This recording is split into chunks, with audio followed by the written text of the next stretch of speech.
વાત કરીએ વડોદરાની વડોદરામાં ઇન ઓર્બિટ મોલમાં નિયમોના ધજાગરા ઉડતા જોવા મળ્યા છે। મોલમાં ભીડ ઉમટતા સોશિયલ ડિસ્ટન્સનો ભંગ થયો છે। નાતાલનું વેકેશન ચાલી રહ્યું છે અને તેને લઈને મોટી સંખ્યામાં લોકો મોલ ખાતે પહોંચ્યા કે જ્યાં લોકોની ભીડ જોવા મળી છે। તસવીરો સામે આવી છે। કોરોના નિયમોના ભંગ બદલ જ અગાઉ કાર્યવાહી કરવામાં આવી હતી। ઇન ઓર્બિટ મોલને અગાઉ સીલ પણ કરવામાં આવ્યું હતું, તેમ છતાં આયોજક સંચાલકોની શાન ઠેકાણે નથી આવી। ફરી એકવાર અહીં નિયમોના ધજાગરા ઉડતા જોવા મળ્યા।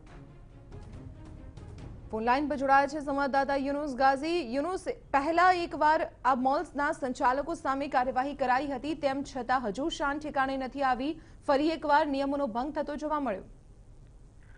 દિવાળી પછી અચાનક જ વડોદરામાં કોરોનાના કેસોમાં વૃદ્ધિ થતા જે Covid OSD doctor Vinod Rao છે તેઓ દ્વારા આ પ્રકારના જે મોલ હતા તથા બજારો હતા, દુકાનો હતી, શોપિંગ સેન્ટરો હતા તેને 2 દિવસ માટે બંધ કરવાનો આદેશ આપ્યો હતો અને જે ભાજપના આગેવાનો છે તથા વેપારી આગેવાનોની દરમિયાનગીરી તથા માંગને કારણે અને તેઓ નિયમોનું પાલન કરશે તેવું આશ્વાસન આપ્યા બાદ આ બજારો ખોલવા માટે મંજૂરી આપવામાં આવી હતી। પરંતુ હજુ પણ આ ઇન ઓર્બિટ મોલના જે સંચાલકો હોય કે અન્ય લોકો હોય જે આશ્વાસનો આપ્યા હતા, જે બાંયધરી આપી હતી તે મુજબ કોઈ પણ જાતની વ્યવસ્થા કરતા નથી અને લોકો મોટી સંખ્યામાં ભીડ તરીકે ઉમટી પડતા હોય છે। તેઓને પણ સોશિયલ ડિસ્ટન્સનું પાલન કરવા માટે નથી સમજાવતા, તેને કારણે આ પ્રકારના દ્રશ્યો સામે આવતા હોય છે। ઇન ઓર્બિટ મોલના ગઈકાલે અને આજે આ જ પ્રકારના દ્રશ્યો સામે આવ્યા છે।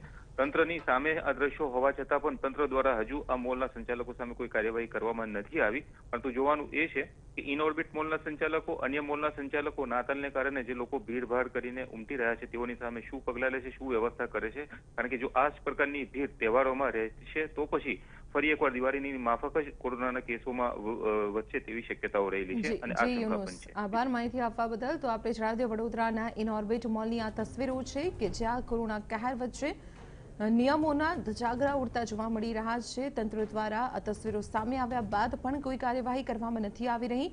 મોલમાં ભીડ ઉમટતા સોશિયલ ડિસ્ટન્સનો ભંગ જોવા મળ્યો છે।